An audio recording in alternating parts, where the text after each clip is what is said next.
नहमदु व नसल्ली व नसल्लिमु अला रसूलिल करीम। नाजरीन, आप देख रहे हैं मेरे YouTube channel AKQ Islamic academy. मैं हूं अब्दुल खालिक कुरैशी। नाजरीन, सबसे पहले मैं माज़रत चाहूँगा, आज मैं कहीं सफ़र में हूँ और उस वजह से अगर वीडियो का रिज़ल्ट अच्छा ना हुआ तो उसकी पेशगी माज़रत चाहूँगा। तकबीर तहरीमा के हवाले से गुफ्तगू चल रही है, तो तकबीर तहरीमा में कुछ लोग ये भी गलती करते हैं और ये बहुत बड़ी गलती है कि लफ्ज़ अल्लाह अकबर जो है, इसका जो पहला अलिफ है इस पर सिर्फ ज़बर है, इस पर खड़ी ज़बर लगा देते हैं, अल्लाह अकबर इस हिसाब से कहते हैं।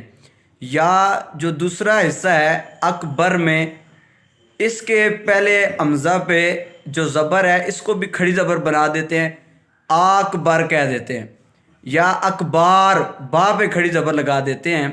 तो ये जो तीन गलतियां हैं, अल्लाह अकबर भी नहीं कहना, अकबर भी नहीं कहना और अकबार भी नहीं कहना, इन तीनों गलतियों की वजह से इन दोनों लफ्ज़ों का माना जो है वो बदल जाता है और फासिद हो जाता है।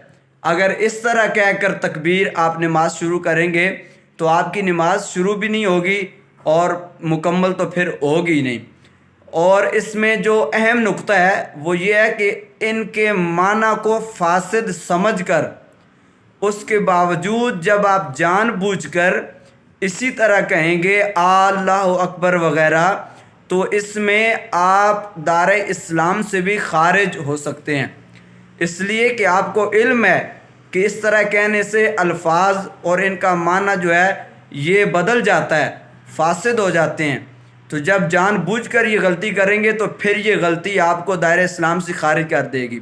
तो ऐसे जो लोग हैं जिनकी तकबीर में गलतियां हैं, वो इन गलतियों को दुरुस्त करें और सही तरीके से तकबीर तहरीमा कहकर नमाज का आगाज़ करें।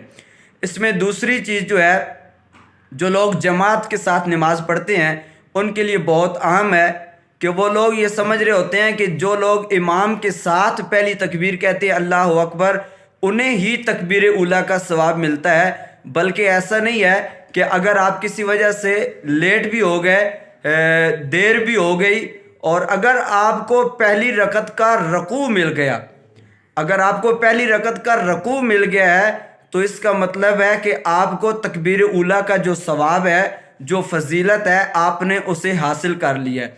तो लिहाजा जितना मुमकिन हो सके जल्दी से जल्दी जमात के साथ शरीक हों। लेकिन फिर भी अगर किसी वजह से आप इमाम साहब के साथ पहली तकबीर नहीं कह सके अल्लाह अकबर, मगर आपको रुकू की जो हालत है, आप उस रुकू में इमाम साहब के साथ जमात में शरीक हो गए, तो आपको तकबीर उला का जो सवाब है वो मिल जाएगा।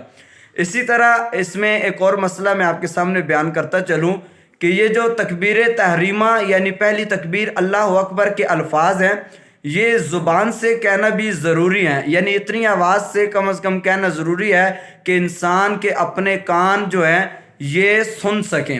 अगर इतनी आवाज़ से भी आप नहीं कहेंगे तो ये तकबीर उला भी फिर अदा नहीं हो रही होगी। तो इसमें जो गूंगे लोग हैं, जिन्हें अल्लाह ताला ने बोलने की ताकत नहीं अता की, जो बोल नहीं सकते, तो उनके हवाले से ये मसला इस तरह होगा कि उनके लिए सिर्फ दिल का इरादा काफ़ी है, यानी वो ज़ुबान से अगर अदा नहीं भी करते, चूँकि वो सुन तो सकते ही नहीं और बोल भी नहीं सकते, तो ऐसे लोगों का सिर्फ दिल में इरादा ही काफ़ी है, तो उनकी नमाज उसी से शुरू भी हो जाएगी और नमाज दुरुस्त भी होगी।